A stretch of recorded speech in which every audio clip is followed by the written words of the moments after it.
Hello, good evening. Retail के next topic की तरफ चलते हैं। हमारे काफ़ी सारे टॉपिक कंप्लीट हो गए हैं। हम्म, आज हम इस सेशन में कंप्लीट हैप्पी करेंगे। Birthday. Thank you very much, hmm, thank you very much. Gaurav जादू बोल रहा आज हम नाइन्थ, एट्थ और नाइन्थ टॉपिक को हैप्पी कंप्लीट बर्थडे करेंगे। सर। थैंक यू बेटा, thank you. Happy birthday sir. अरे थैंक यू बेटा, थैंक यू। वेलकम। ओके, मुझे भी good bye. Welcome. Good bye, good night. चलिए, तो टॉपिक हम लोग कर रहे थे, एट्थ टॉपिक कवर करेंगे। और एट्थ टॉपिक के साथ आज ही हम नाइन्थ टॉपिक को भी कवर करेंगे। बहुत बड़े टॉपिक नहीं है, लेकिन जो इम्पोर्टेंट पॉइंट्स हैं उनको कवर करते हुए चलेंगे। तो आप लोग सब लोग अलर्ट हो जाइए।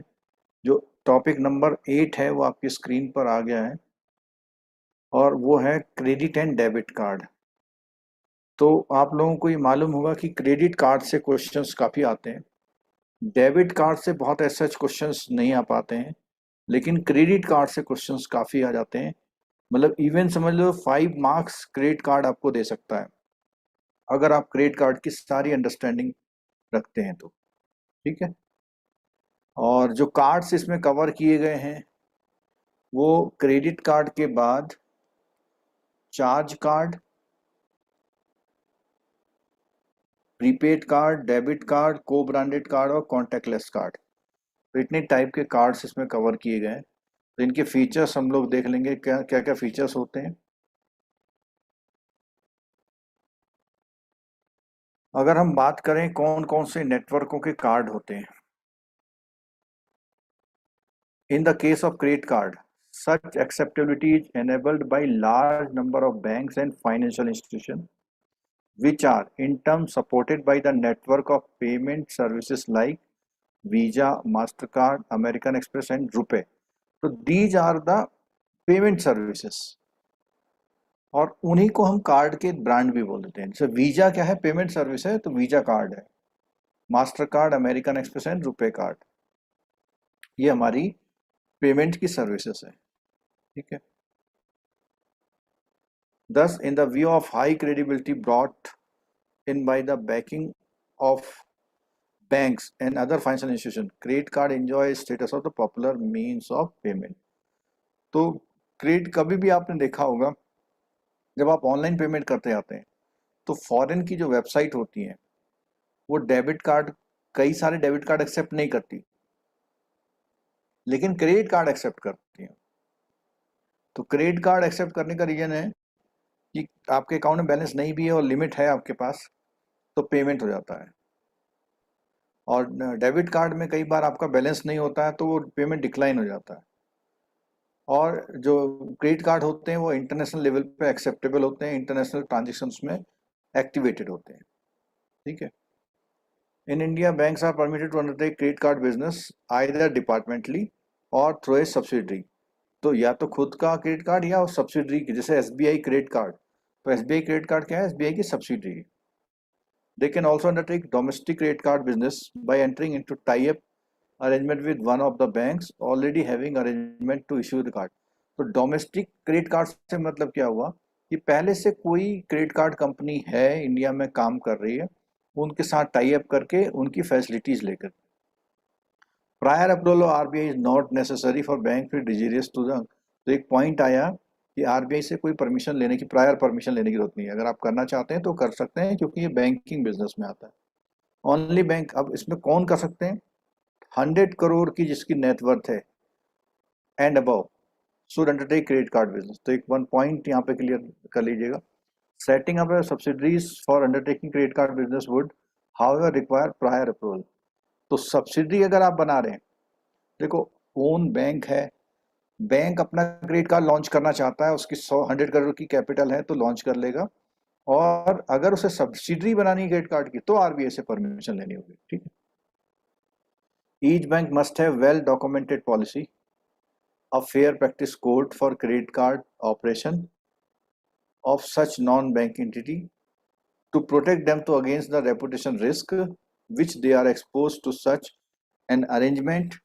Bank may issue credit card including co-branded credit card, corporate credit card to the employee, to their corporate customer as well as add-on card. Add-on card का मतलब होता है हस्बैंड को कार्ड इशू हुआ तो वाइफ को भी यूज करना है चाहे उसकी इनकम कुछ भी नहीं है तो एक और एड ऑन कार्ड इशू करते हैं, लेकिन दोनों कार्ड की जो लिमिट होती है वो जॉइंट लिमिट टोटल करके एक ही होगी.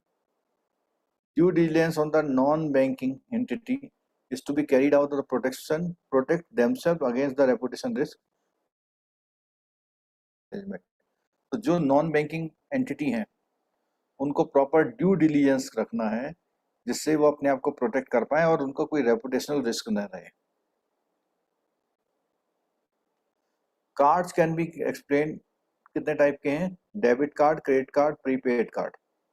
डेबिट कार्ड, क्रेडिट कार्ड और प्रीपेड कार्ड.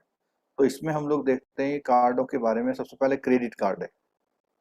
तो क्रेडिट कार्ड में एक साइज इसमें दिया हुआ है. आपने देखा वो जितने भी कार्ड होते हैं चाहे मेट्रो का कार्ड है, इजी डे का कार्ड है, एक स्टैंडर्ड साइज होता है उसका 3/1/8 इंचेस.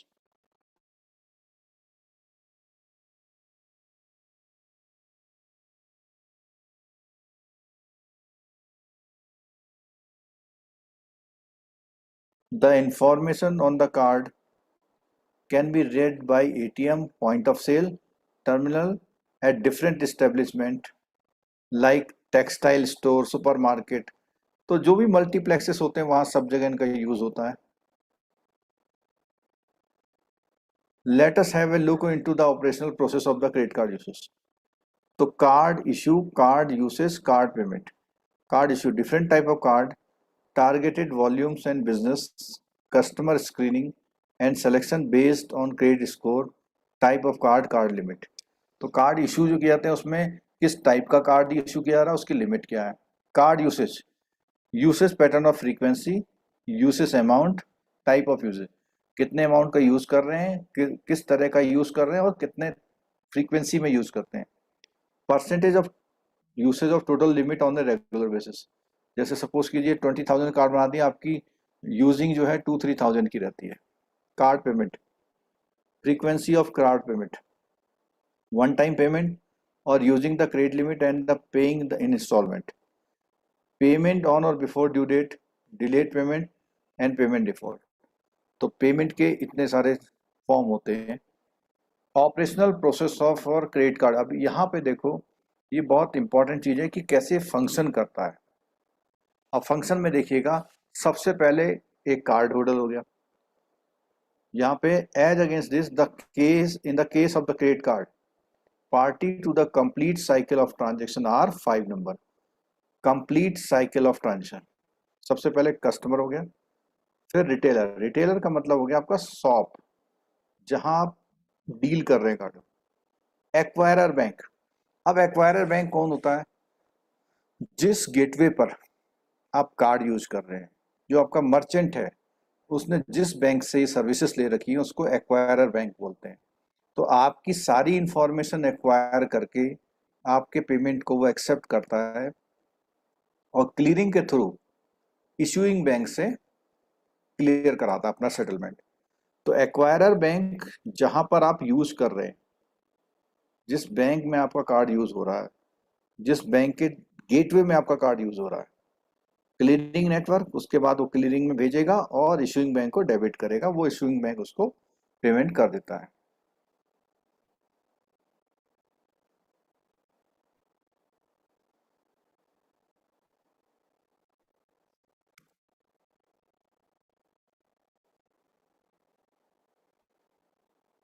अब इवोल्यूशन ऑफ क्रेडिट कार्ड है, इसमें से कोई क्वेश्चन ऐसा चाहेगा नहीं, हिस्टोरिकल है.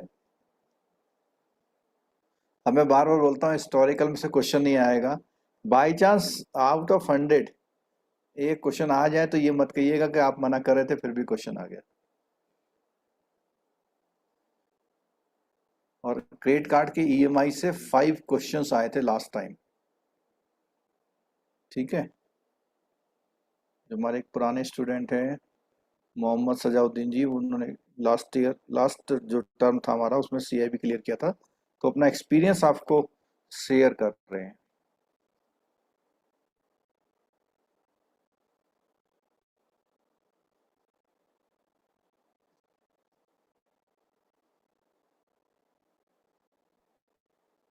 ये डिफरेंट हिस्ट्री है पूरे बैंकों की कि कैसे कैसे कार्ड इशू हुए, पहले कौन सा कार्ड आया, फिर कौन सा आया, तो इसमें से मैं इसको कवर नहीं कर रहा हूँ। यहाँ पे स्क्रीन में इंडिया में दिया हुआ, हाँ, यहाँ पर in contrast to this, more than half of the outstanding credit card were issued by the new private sector bank. The important player in the Indian credit card industry are NPCI and banks. NPCI and bank, तो NPCI के बारे में थोड़ा सा इन्होंने detail दिया हुआ है यहाँ पे। तो बेसिकली गवर्नमेंट ने क्या है, क्लियरिंग सिस्टम, कार्ड के जो पेमेंट है उनका क्लियरिंग सिस्टम के लिए एक ऑर्गेनाइजेशन बनाया।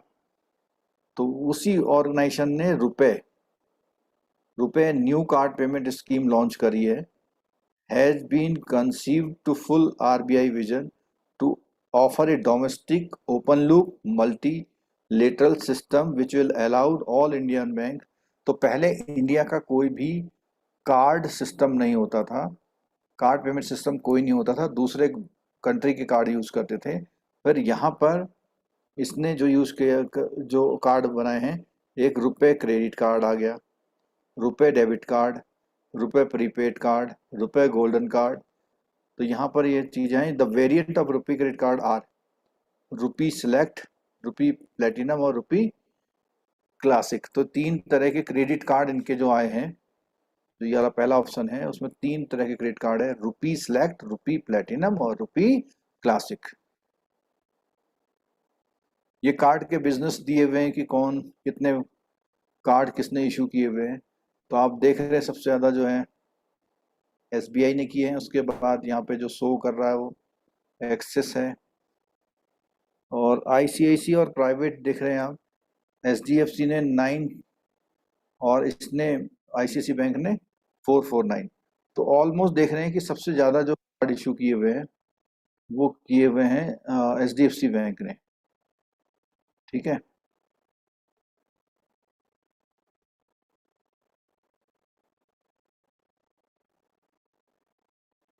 ठीक है, इसमें से ऐसा ऐसा कोई क्वेश्चन नहीं आएगा। देखो ये जो सिटी बैंक है, सिटी बैंक बहुत पुराने टाइम से क्रेडिट कार्ड बिजनेस में है, तो काफ़ी इसने कार्ड इशू किए हुए। सबसे पुराने जो कार्ड इंडिया में चलते थे क्रेडिट कार्ड, सिटी बैंक और HSBC के चलते थे। आप देखो टाइप ऑफ क्रेडिट कार्ड में, देखो type of credit card provide consumer with access to line of credit. Consumers make payment using their card and receive a bill at the end of billing cycle. The card issuer usually demand the minimum payment against the outstanding balance, but beyond this the customer can choose how much of the bill he wishes to prepay. तो minimum उन्होंने जितना मांगा उतना आप दे सकते हैं, उससे ज़्यादा भी आप दे सकते हैं, पूरा फाइनल भी कर सकते हैं। Any balance not paid with in the interest free period offered by the issuer attract the interest at the rate of stipulated ना। तो जैसे कार्ड इशूअर ने बोला हुआ, और ये रेट जो होते हैं 36 से लेके 58 तक भी उसके रेट होते हैं, मतलब पर मंथ 4-5% होते हैं। ठीक है, कार्ड इशूअर है वीजा मास्टर कार्ड है, कार्ड इशू बैंक हो गया।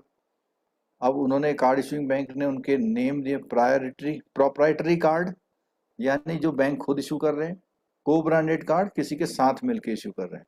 ठीक है, जो प्रोप्राइटरी कार्ड होते हैं स्टैंड अलोन कार्ड हैं by bank like classic, silver, gold, platinum, titanium. अब यहाँ पर को ब्रांडेड में issued under tie up with the service provider with को ब्रांडिंग एंड एडिशनल रिवार्ड। तो आपने देखा होगा IRCTC का SBI कार्ड इशू होता है, तो को ब्रांडिंग कार्ड है।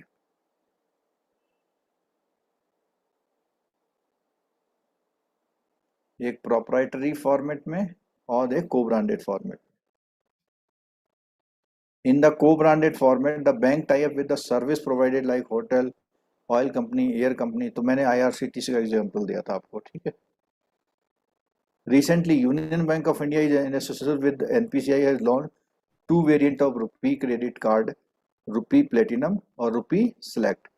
अच्छा, 3 टाइप के हमने कार्ड देखे थे, रुपी प्लेटिनम, रुपी सिलेक्ट, और थर्ड कौन सा था जरा बता दीजिए आप लोग। 3 तरह के कार्ड थे, रुपी सेलेक्ट, रुपी प्लेटिनम और रुपी क्लासिक। सेलेक्ट, प्लेटिनम और classic.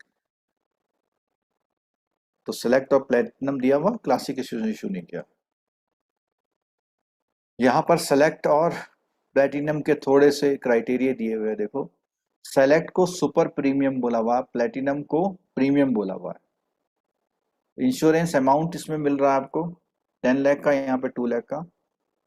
4 free access per year 300 plus city across the world. इसमें कोई भी फ्री एक्सेस नहीं है। लॉन्च की, लॉन्च का मतलब जब आप एयरपोर्ट वगैरह पे जाते हैं, आपकी फ्लाइट डिले वगैरह हो जाती है, तो वहां पर जो स्टे अरेंजमेंट होता है उसको एक तरह से लॉन्च बोलते हैं, ठीक है। फ्यूल सरचार्ज मैक्सिमम 75 पर कार्ड पर मंथ और मैक्सिमम 75 पर मंथ। तो सरचार्ज का वेवर है, तो इसमें फ्यूल सरचार्ज जो लगता है उस पर वेवर है। फ्यूल अगर आप भराते हैं तो उसमें जो है 75 तक का आपको रिबेट मिलता है। Utility bill cashback offer, utility bill का मतलब बिजली टेलीफोन के बिल करते हैं तो कैशबैक का ऑफर मिलता है। ये जो कार्ड हम लोग बात कर रहे हैं ये इसके UBI union bank of India card की बात।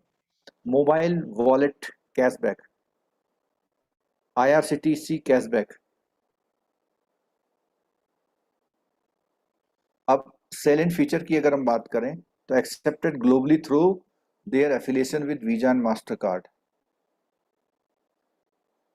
limit of use is called the card limit. Fix the upper limit to which the card can be used within overall limit. Limits on cash withdrawal through ATMs are fixed, which will be equal to or less than the equal to the card limit. तो यहाँ पर बोला हुआ है कि आपके card में जो लिमिट होती है उसमें कुछ लिमिट कैश विड्रॉल की भी होती है, और ये जो कैश विड्रॉल की लिमिट है किसी बैंक में कुछ परसेंटेज होती है, किसी बैंक में कंप्लीट लिमिट में आप कैश भी निकाल सकते हैं, लेकिन कैश जिस दिन निकालते हैं उसी दिन से आपको इंटरेस्ट पेमेंट करना पड़ता है, ये ध्यान रखिएगा। Credit card have a regular billing cycle and billing date and due date of payment is decided from the billing date. The period after which payment is to be made after the billing date is called the free credit period. तो जो भी payment आपका जो आपका payment होता है, the period after which payment is to be made after billing date, तो billing date उसने सपोज कीजिए 15th है, तो उसको कितने दिन तक आप पेमेंट कर सकते हैं, तो उसमें 20 से 50 डे का अलग अलग बैंकों में डिफरेंट रहता है।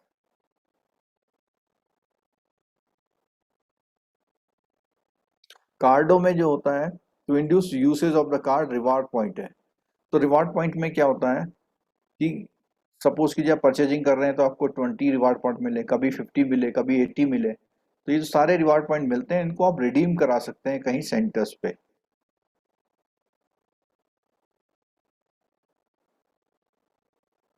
कैशबैक ऑफर आजकल खूब चल रहा है HDFC और SBI में।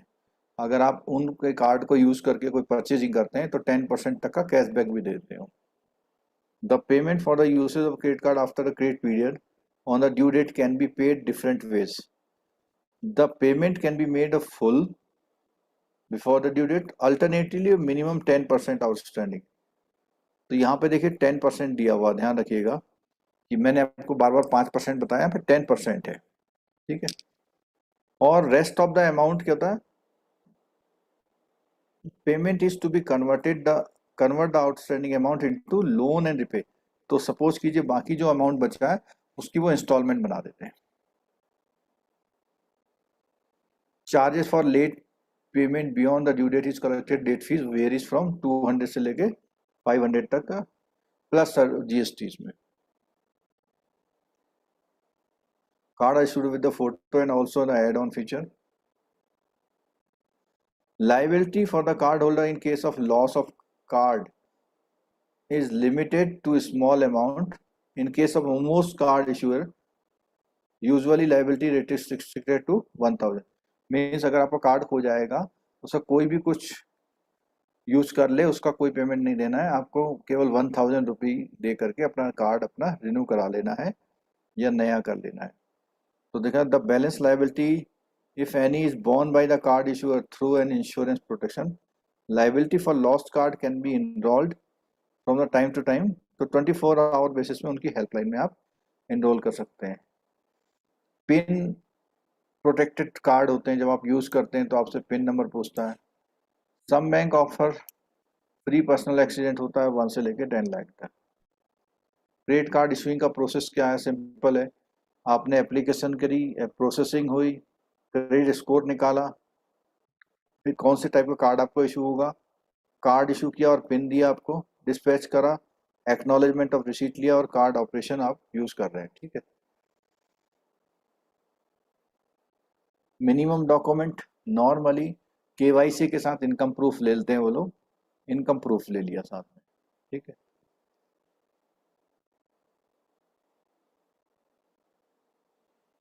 एलिजिबिलिटी कौन लोग हो सकते हैं? सिंपल बात है, 18 ईयर्स का हो सकता है, केवाईसी जो पूरी करे, रेगुलर सोर्स ऑफ इनकम हो और गुड क्रेडिट हिस्ट्री हो, उनको क्रेडिट कार्ड इशू किया जा सकता है।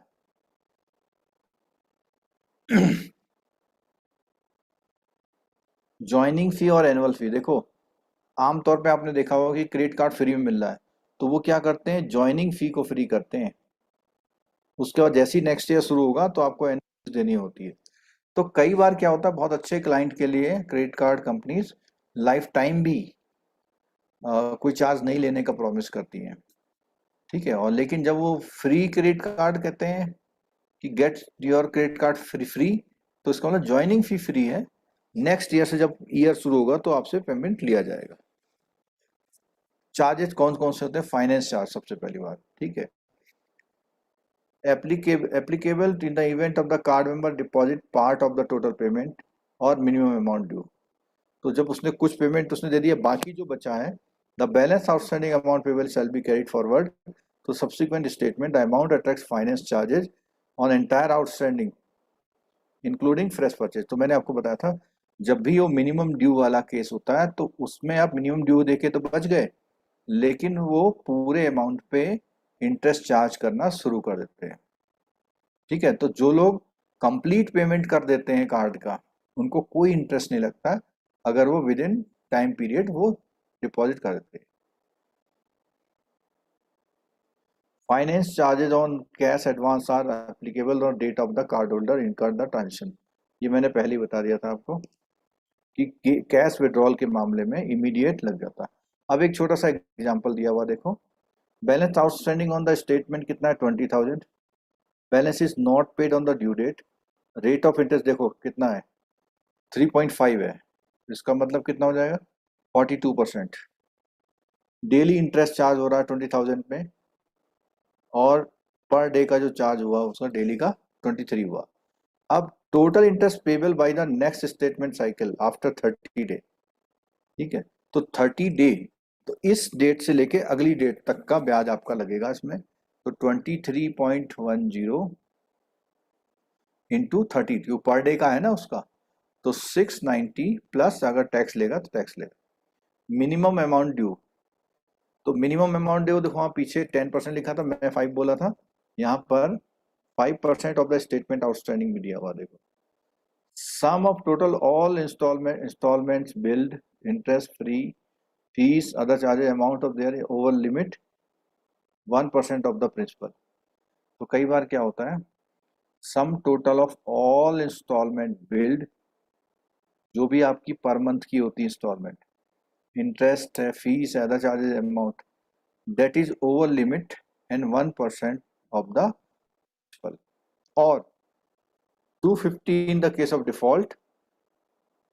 If the statement balance is less than 250, the entire outstanding amount has to be paid. Minimum amount due is very teasing concept. Teasing concept वो होता है जो कस्टमर को अट्रैक्ट कर देता है, लेकिन वो बाद में कस्टमर धोखा खाता है उसमें, क्योंकि उसको पेमेंट करना है पूरा इंटरेस्ट का। अगर आप पार्सल पेमेंट कर रहे हैं तो पूरा पेमेंट आपको इंटरेस्ट से करना है। इससे अच्छा ये है कि पूरा बिल पेमेंट कर दें। मैक्सिमम इंटरेस्ट फ्री पीरियड, तो इंटरेस्ट फ्री पीरियड के लिए क्या है, the period depends on the type of card, may very from 20 days to 50 days। अब इसमें एग्जांपल दिया हुआ देखो, assume your statement date is 2nd of every month। For example, on 2nd October statement will contain all your transactions that have been billed between 3rd September to 2nd।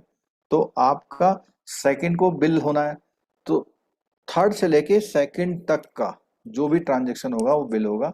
You have to pay 22 days time and the card due date shall be fixed based on that.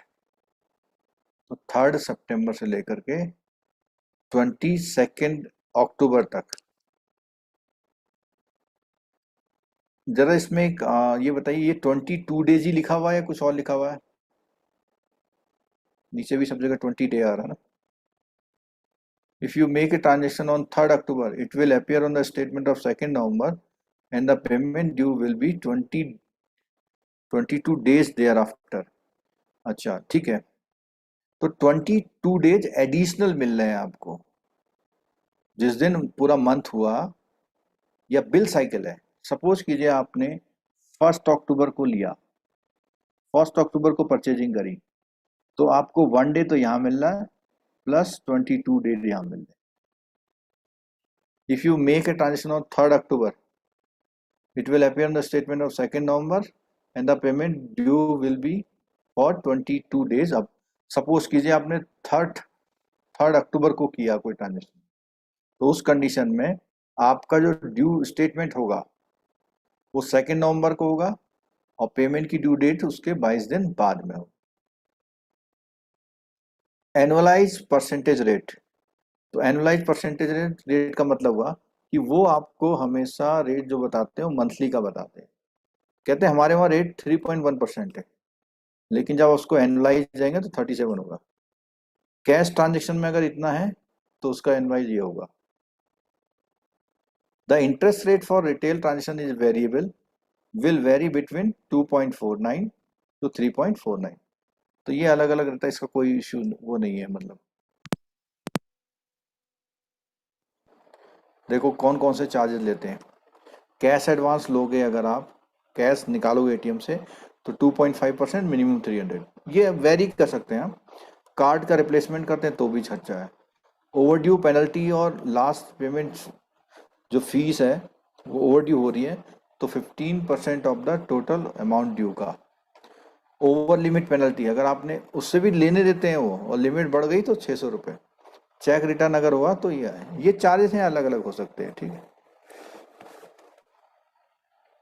चलो अगला आता है charge card. इसके बारे में कई लोगों को नहीं पता होता। इसमें बेसिकली करते क्या है कि जो पूरे मंथ की आपने परचेजिंग करी है उसको एक साथ करते हैं। A charge card allow the customer to defer the cost of purchase made on the card until the end of the payment cycle. Accordingly, a cardholder has a fixed period to settle the bill in full. A charge card account is not directly linked with the customer account। Customer से कोई मतलब, account से मतलब नहीं होता है, be it saving or current। Although with most card it is possible to link the two by means of direct debit payment। तो कई बार क्या होता है कि कह रहा है although with most card is possible to link the two by means of a direct debit system। तो क्या होगा, आपका जैसे ही आपका बिलिंग डेट आएगा तो आपके अकाउंट से डेबिट हो जाएगा। ठीक है, और इसमें सपोज कीजिए आपने फर्स्ट से परचेजिंग शुरू करी, फर्स्ट को करी, 8 को करी, 10 को करी, 30 को करी। अब उसका डेट जो बिलिंग साइकिल है वो 30 को उसका बिल आता है, तो 30 डेट में वो पूरे अमाउंट को ऐड करके आपके अकाउंट को डेबिट कर लेगा। प्रीपेड कार्ड, प्रीपेड कार्ड में क्या है, NPCI offers RuPay prepaid card, different variant. They are gift card, payroll card, student card और बच्चों। अब इसमें क्या है, ये कार्ड जिसको मिलेगा वो इन पर्पज के लिए उतने अमाउंट तक का यूज कर पाएगा। Prepayment instrument are payment instruments that facilitate purchase of goods and services including financial services, remittance facilities against the value stored on the such instrument. तो प्रीपेड में आपने पहले से ही मान लिया 50,000 रुपये डाल दिए, तो ये 50,000 रुपये खर्च होंगे। अब इसमें से मान लिया 46 खर्च कर दिए, 46 खर्च कर दिए और कार्ड आपका सरेंडर हो रहा है, तो रिमेनिंग 4,000 वो आपके अकाउंट में वापस कर देंगे, यानी आपके अकाउंट से डेबिट करके इस कार्ड में डाल दिए, सिम कार्ड की तरह। PPI that can be issued to the country are classified under 3 types: close system PPI, semi close system, open system PPI. तो तीनों के बारे में सुन लीजिए और इसमें से एक क्वेश्चन आपका आ जाएगा कि क्लोज सिस्टम प्रीपेमेंट इंस्ट्रूमेंट क्या होते हैं। तो क्लोज सिस्टम में क्या है, and do not permit cash withdrawal, as these instruments cannot be used for payment or settlement of third party service. The issuance or operation of such instrument is not classified as payment system requiring approval authorization by the RBI. तो यहाँ पे एक बात तो इसने बोली कि इसमें कोई भी कैश का विड्रॉल नहीं होता है, और दूसरी क्या बोली उसने कि इसको आप थर्ड पार्टी की जो सर्विस के सेटलमेंट के लिए यूज नहीं कर सकते। The issuance and operation of such instrument is not classified as payment system requiring. तो जिसको जो पेमेंट सिस्टम की तरह यूज नहीं होते हैं उसके लिए कोई अप्रूवल लेने की जरूरत नहीं है। सेमी क्लोज में क्या है, the PPI are use to purchase of goods and services including financial service, remittance facility at a group clearly identified merchant location establishment which have a specific contract with the issuer to accept the PPI as payment instrument. These instruments do not permit cash withdrawal irrespective of whether they are issued by bank or non-bank. तो इसमें बोला इसने बहुत सारी जो services हैं उनको purchase करने के लिए इसका यूज कर सकते हैं। कैश विड्रॉल ये भी नहीं निकालता। अब आया open system PPI. Open system PPI में क्या बोलता है, bank issues as PPI shall also facilitate cash withdrawal at ATM point of sale. तो यहाँ पे इसने कैश विड्रॉल एटीएम पर भी बोल दिया है, पॉइंट ऑफ सेल पर भी बोल दिया है, बिजनेस करस्पॉन्डेंट पर भी बोल दिया है। The amount outstanding shall not exceed 1 lakh at any point of time. Bank shall provide the facility of pre-registered beneficiary whereby the PPI holder can register the beneficiary by providing their bank account detail of PPI issued by the same issuer, etc. In case of such pre-registered beneficiary, the fund transfer limit shall not exceed 1 lakh per month. तो आप पहले से ही लोगों को इसमें add कर लेते हैं और की जो लिमिट है वो 1 लाख से ज़्यादा नहीं होगी, ठीक है।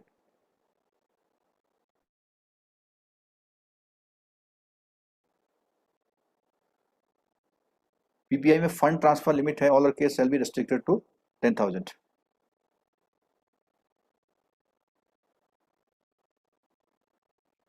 अब issuing and reloading. Loading, issuing, card को इशू करना, लोड करना, रीलोड करना। यानी कार्ड इशू तो कर दिया लेकिन उसमें जो पैसा चढ़ाना है उसे लोड करना और पैसा सरेंडर करना है तो उसे बोलते हैं रीलोडिंग, ठीक है। Cash loading to PPI shall be limited to 50,000 पर month subject to overall limit of the PPI. तो पीपीआई की जो और लिमिट है पर मंथ 50,000 से ज़्यादा नहीं लोड कर सकते, रुपीज़ है। The PPI may be issued as card, wallet and any such form instrument which can be used to access the PPI and to use the amount therein.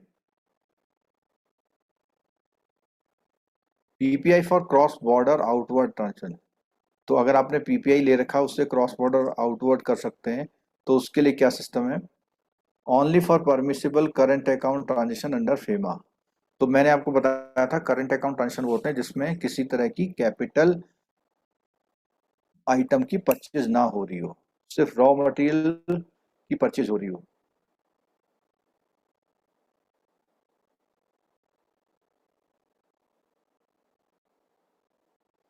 Per month limit इसमें भी 50,000 है और इसमें per transaction limit does not exceed limit not exceed 10,000।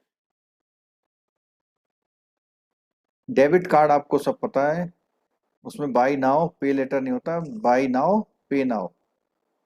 Debit card होता है by now पे now. आपके account में बैलेंस होना जरूरी है। कुछ बैंक कुछ ओडी की फैसिलिटी प्रोवाइड कराते हैं।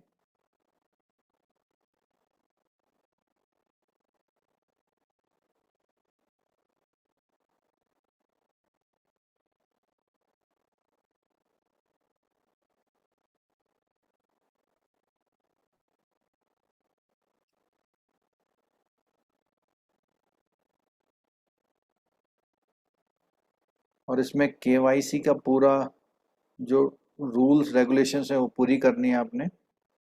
और फाइनेंसिंग ऑफ टेररिज्म सीएफटी के बारे में भी पूरा देखना।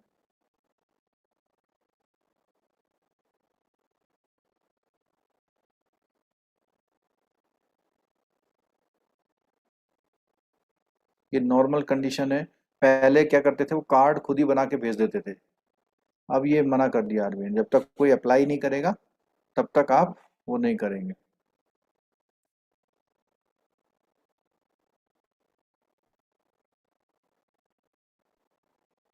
Bank shall exercise the care when issuing pins और code and shall be under an obligation not to disclose।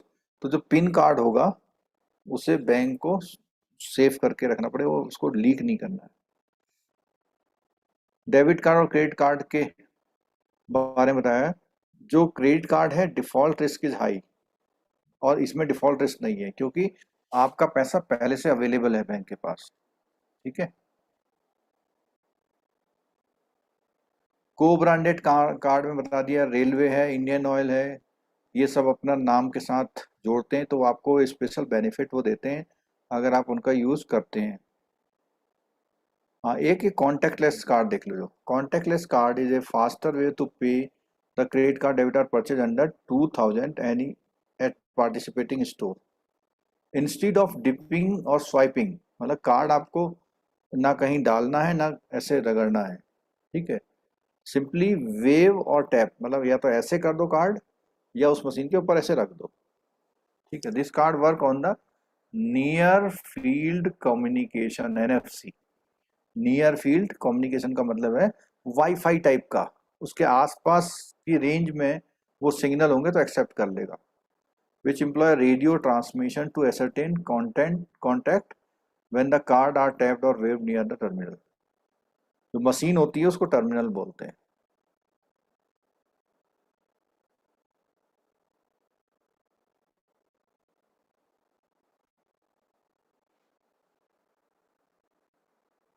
केवल एडवांटेज इसका ये है कि जल्दी से ट्रांजेक्शन हो जाता है उसमें। ठीक है। और ना कार्ड उसका कहीं छूटता है ना कुछ होता है, कई को मशीन में छूट जाते हैं ना। द मैक्सिमम ट्रांजेक्शन जो लिमिट है वो 2000 है इसमें, कॉन्टेक्टलेस कार्ड में।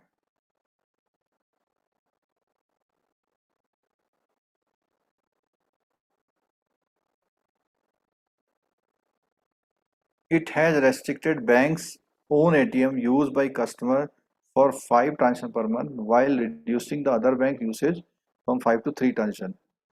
तो इस पर आप कुछ देख लेना कि आजकल कितने ट्रांजेक्शन्स तक फ्री होता है। ठीक है। The customer will have to pay 5 rupees to 20 rupee exceeding the limit. उससे ज़्यादा कम होगा तो आपको करना पड़ेगा पेमेंट। ठीक है। इसे क्वेश्चन आंसर देख लेते हैं हम लोग। पहला question, type of the card issued by the bank generally are. कौन कौन से कार्ड इश्यू करते हैं? सिल्वर, गोल्ड, प्लेटिनम और टाइटेनियम, सभी तरह कार्ड इश्यू करता है bank. The feature available generally in all type of card are facility for payment of purchases, facility to withdraw cash ATM up to fix limit, reward point of usage card, cashback offer. बिल्कुल चारों हैं इसमें। The characteristics of debit card are, क्या क्या चीजें हैं? Payment for purchases are directly debit, बिल्कुल ठीक है, आपके अकाउंट से डेबिट होता है। Cash withdrawal through ATM are debited, बिल्कुल हो जाता है। तीसरा, payment made through purchase user will be debited subsequently after the certain period, ना ये नहीं होता है इसमें, इमीडिएट हो जाता, तो इसमें पहला दूसरा सही ही है। लास्ट है payment default risk, chances of failure is embedded in, कौन से में होते हैं डिफॉल्ट रिस्क? अभी हमने ऊपर पढ़ा था कि क्रेडिट कार्ड वाले में डिफॉल्ट होता है, ये वाला क्रेडिट कार्ड वाला, ठीक है। अब देखो इसमें ऑप्शन कैसे दे रखे हैं, debit card, credit card, both A and B and only B, और इन्होंने आंसर दे रखा ओनली बी, देखो कितना सरप्राइजिंग है, जबकि हम ये वाला कर सकते थे आंसर। तो ये ऐसा कोई क्वेश्चन आ जाए तो ध्यान रखिएगा, ठीक है।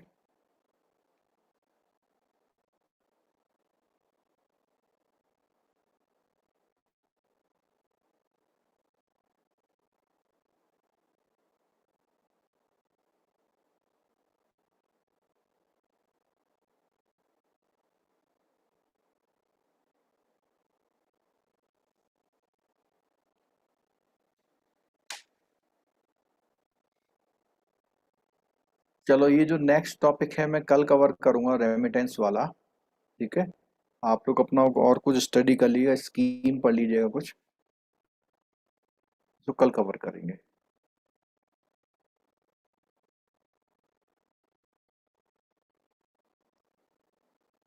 Five non metro, 3 for metro.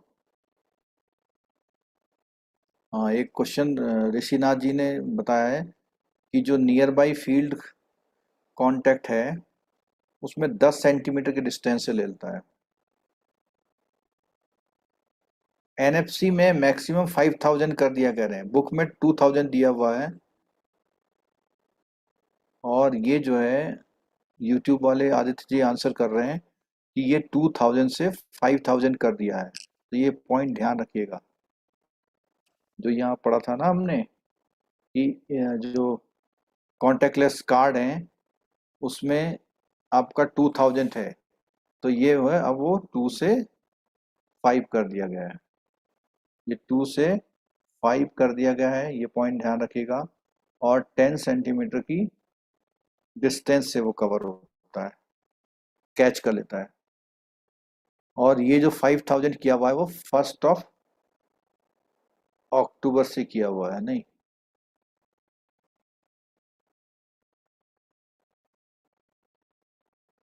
और चार्जेस 21 रुपीज हो गए हैं फर्स्ट से। कार डायमेंशन 8.56 एंड 5.38 सेंटीमीटर में दिया हुआ आपने।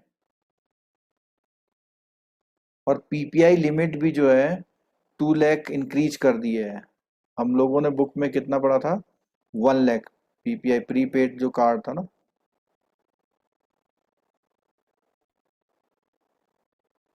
देखो क्लास से डिस्कशन से इस तरह के क्वेश्चंस के सही आंसर आ जाते हैं, क्योंकि अपडेट होता रहता है ना। ऋषिनाथ जी, कैश लोडिंग अब जो है 2 लाख कर दी गई है।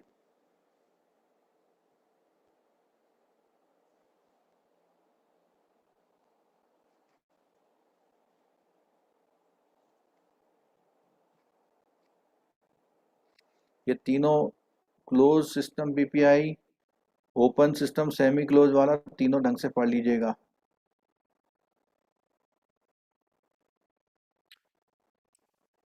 कैश लोडिंग 2 लाख कर दी गई है एज पर न्यू रूल, कि आप 2 लाख तक का उसमें जो है कैश लोडिंग करा सकते हैं, ठीक है। चलिए, थैंक यू सो मच, कल इवनिंग में मिलते हैं।